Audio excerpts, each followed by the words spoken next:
आज हम गाजीपुर बॉर्डर से लाइव हैं और हमारे साथ में हैं चौधरी राकेश टिकैत जी, तेजिंदर विर्क साहब हैं, मान साहब हैं और तमाम कार्यकर्ता जो सेवा कर रहे हैं टेंट बनाने की। और ये बड़ा दुखद विषय है कि पिछले 6 माह से किसान यहाँ पे बैठे हुए हैं और आज ये तीसरा या चौथा नंबर है जो तूफान से बार बार मोर्चा तहस नहस हो जाता है। किसानों को काफ़ी वहन करना पड़ता है, मदद मांगनी पड़ती है, लेकिन एक सरकार है कि सरकार को शर्म ही नहीं आती। आज आप देख सकते हैं कि टिकैत साहब खुद, क्योंकि यहाँ पे मजदूरी और लेबर से कोई काम नहीं कराया जाता, विर्क साहब हैं, टिकैत साहब हैं और तमाम कार्यकर्ता हैं आपके सामने हैं जो खुद जो है टीन चढ़ाने का कार्य कर रहे हैं। इसी विषय पे हम आज टिकैत साहब से और दूसरे लोगों से भी बात करेंगे। टिकैत साहब, संयुक्त किसान मोर्चा के फेसबुक पेज पर आपका स्वागत है और आपसे एक सवाल है कि ये आज 5 या 6 बार का विषय है कि बार बार जो है बारिश होती है, बारिश में जो है टेंट फट जाते हैं, पानी बह जाता है और तमाम दिक्कत और परेशानी का सामना किसानों को करना पड़ता है। तो इस पर आप क्या कहना चाहेंगे? इस नुकसान का जिम्मेदार कौन है या सरकार की हठधर्मी है? चौधरी टिकैत साहब, इस नुकसान का जिम्मेदार तो सरकार है, उसकी हठधर्मी है पूरी। और इस तरफ देखोगे ये कंस्ट्रक्शन हो रही, एक इधर हो रही जो कच्ची कंस्ट्रक्शन है, ये घुमाओगे ये वाली, ये ऊपर ये काम कर रहे, ये पूरे मोड़ से बहुत टूट गए। एक तूफान आएगा तो कई लाख रुपए का नुकसान होता है, बांस का, लेबर का, इनका सब चीज़ों का। और ये पक्की करनी पड़ती क्योंकि बरसात होगी, बरसात में ये नहीं रुक रही, इसका बड़ा नुकसान हो रहा। तो एक बार ये डाल देंगे, फिर जब जाएंगे यहाँ से मोर्चा जब जाएगा तो कहीं दूसरी जगह काम आ जाएगी। तो उधर के पन्नी और वह तिरपालें फटती है तो वो कहीं काम नहीं आती। और किसान ये लगा के चलो कि आंदोलन लंबा चलना है, छोटा नहीं चलना, लंबे की तैयारी कर लो। सरकार से आर पार की होनी है। सरकार एलिगेशन लगाएगी, अब कोरोना का एलिगेशन लगा रही, वो लगाती रहेगी। अपने आंदोलन को इनको मजबूत रखो, सोशल डिस्टेंस का पालन करो, ठीक है। ये सारी चीजें यहाँ के लोगों को करनी पड़ेगी। जितने भी मोर्चे हैं, गांव में भी बीमारी है, इसका भी अपना ध्यान रखो। और अपने मोर्चे भाई पक्के मोर्चे लगा लो अपने गांव से आन के। ये नहीं कि किसी के दूसरे के झोंपड़े में आन कर रुकोगे। अरे अपना बनाओ, अपना जाओ, अपनी टोल जाओ, उसी का अपना बनाओ।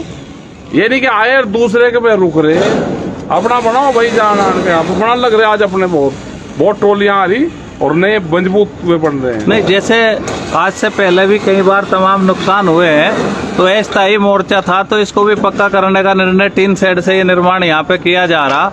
तो जो ये खाने का सामान या दूसरी तरह की चीजें थी उनका भी बार बार नुकसान होता रहा है। हाँ, उनका भी होता रहे नुकसान, तो बहुत नुकसान उनका होता रहे भाई। देखिए, आप देख सकते हैं टिकैत साहब हमारे साथ थे और खुद जो है यहाँ पे टेंट बनाने की सेवा में लगे हुए हैं। विर्क साहब हैं, तमाम लोग हैं और बड़ी सावधानी के साथ कार्य कर रहे हैं। तो आपसे बस एक छोटा सा सवाल था, फिर आप अपने काम करेंगे कि कई बार इस तरह के नुकसान हुए हैं तो इससे किसान संगठन को काफी नुकसान भी हुआ होगा। तो क्या क्या परेशानी झेलनी पड़ती है? परेशानी झेलनी पड़े, जब पानी आता है ऊपर से वो सबसे ज्यादा नुकसान करता है। हमको जो अपने ये लगाने पड़ेंगे, ये हमको यहाँ से राइट साइड में जिधर सड़क की ऊंचाई होती है हमको वहाँ पर लगाने चाहिए। बहुत हमारे जो टेंट हैं वे लेफ्ट साइड में लगे हुए हैं जहाँ से सड़क की ऊंचाई है, तो वहाँ से पानी आता है तो वो सबसे ज्यादा तोड़ फोड़ करता है। तो पानी कहाँ से आता है, इस तरह का उसका डिजाइनिंग है। तो ये सारी चीजें देखनी पड़ती हैं क्योंकि ये पक्के मोर्चे हैं, वैसे सड़कें हैं, इनका ढाल है सड़कों का।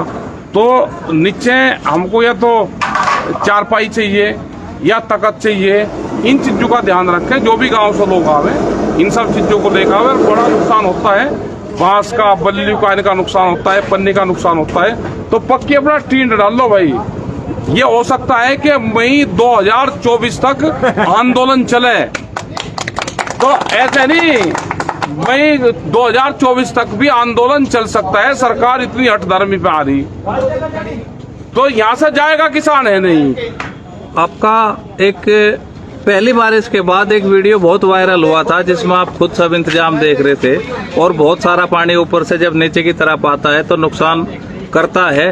तो उसके बाद भी 2-3 बार बारिश हुई, तो इनसे सीख लेते हुए अब क्या सभी लोग यहाँ पे पक्के मोर्चे का निर्माण कर रहे हैं? सभी यही बना हुआ, क्योंकि सर्दी में भी काम करेगा, पता नहीं कैंक सर्दी रहना पड़ेगा, कैंक बारिश रहना पड़ेगा।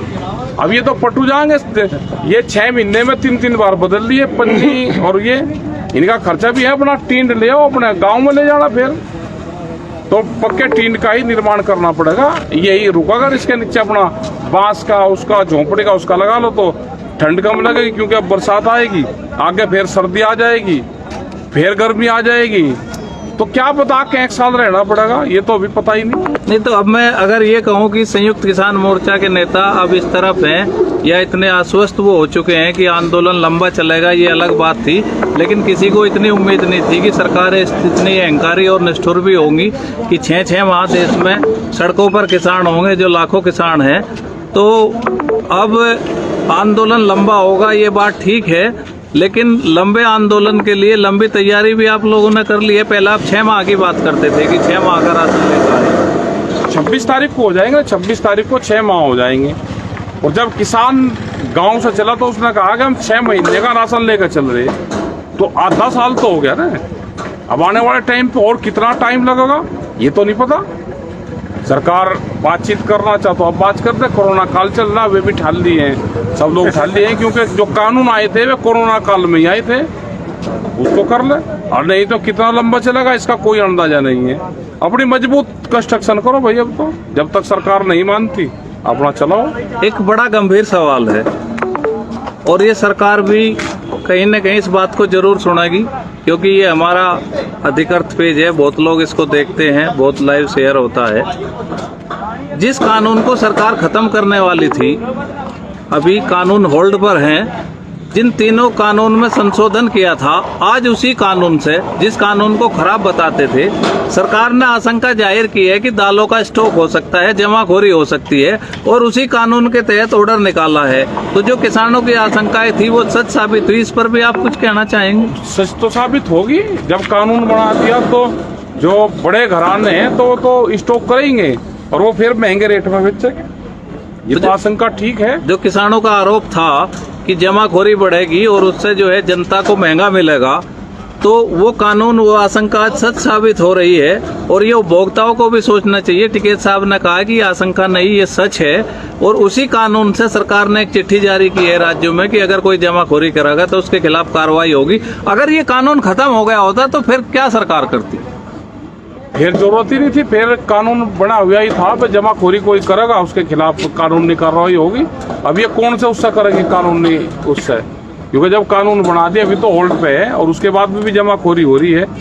तो सरकार की आशंका तो ठीक है, सरकार की भी जनता की भी। इस कानून को रद्द करें, कानून को वापसी ले, MSP पे कानून बनावे, तो जब ही कंट्रोल होगा, नहीं तो वैसे कंट्रोल होने वाला नहीं है। जो बड़े कंपनियां हैं वे स्टॉक करेगी माल को, फिर महंगे रेट में बेचेगी, ये सारा काम करेगी।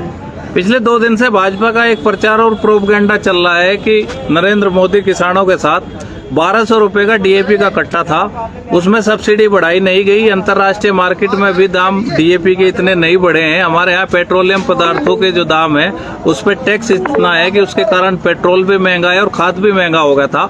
अब अचानक सरकार ने NBS की सब्सिडी बढ़ाने का फैसला किया और इसको बहुत बड़ा ऐतिहासिक कदम बताया। तो इस पर क्या राय है किसानों की, क्योंकि आप किसानों का प्रतिनिधित्व करते हैं, आपकी क्या राय है? कि पैसे बढ़ा के और फिर पैसे घटा दे के लगे जीत होगी। भाई किसान का 1200 रुपए का कट्टा 1900 कर फिर वापसी 1200 का कर दिया तो जीत होगी। वो 1200 में से कितने कम हो रहे, तो उसमें सोच सकते हैं कि भाई हाँ इन्होंने ठीक काम करा। वही 1200 की चीज फिर 1900 का कर फिर 1200 का कर दिया, तो ऐसे नहीं होता ना, इससे तो नुकसान किसानों को होता है। पिछले साल कोरोना काल में आपकी एक बैठक हुई थी, वर्चुअल बैठक रासायनिक एवं उर्वरक मंत्री के साथ, मेरे ध्यान है इन्हीं दिनों की बात थी, और आपने एक डायरेक्ट सब्सिडी का सवाल उठाया था। और वो बहुत साल पहले फैसला भी हो चुका कि जो सब्सिडी किसानों को देती है, जैसे 40,000 से अधिक करोड़ से अभी ये सब्सिडी बढ़ा के ये कंपनियों के खाते में जाएगा, तो किसान संगठनों की हमेशा एक मांग रही है कि किसानों को सीधा पैसा दिया जाए, तो उस पर आप क्या कहना चाहेंगे? सीधा और ट्रायल का है ना कि भाई आप उसको करो, और जितनी भी सब्सिडी थी सबसे ज्यादा सब्सिडी जिस हिसाब से महंगाई बढ़ती है उसी हिसाब से सब्सिडी बढ़ाओ और वो सीधा डायरेक्ट किसानों को दो, तो उससे किसानों को लाभ होगा, उससे तो कहीं नहीं जाएगा तो कंपनी को लाभ होगा। कहीं ना कहीं फर्टिलाइजर्स कंपनियों को लाभ की वजह से उसको किसान को नहीं दिया जा रहा।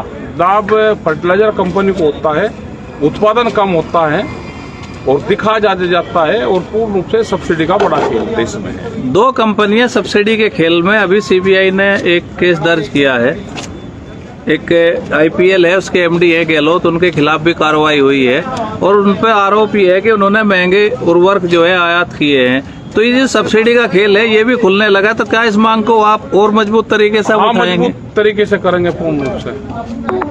जो डायरेक्ट सब्सिडी है वो कॉन्सेप्ट आना चाहिए, नहीं तो ये कंपनियां पूरा जो किसान की सब्सिडी है वो भी खाएगी और कंपनी के खाते में जाएगा। आपने जो समय दिया उसके लिए टिकैत साहब आपका धन्यवाद।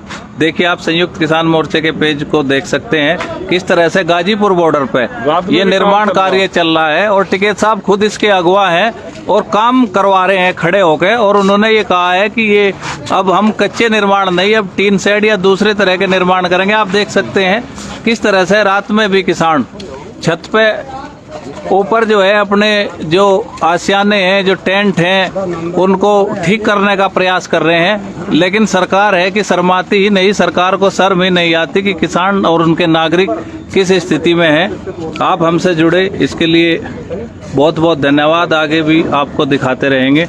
टिकैत साहब का भी बहुत बहुत धन्यवाद।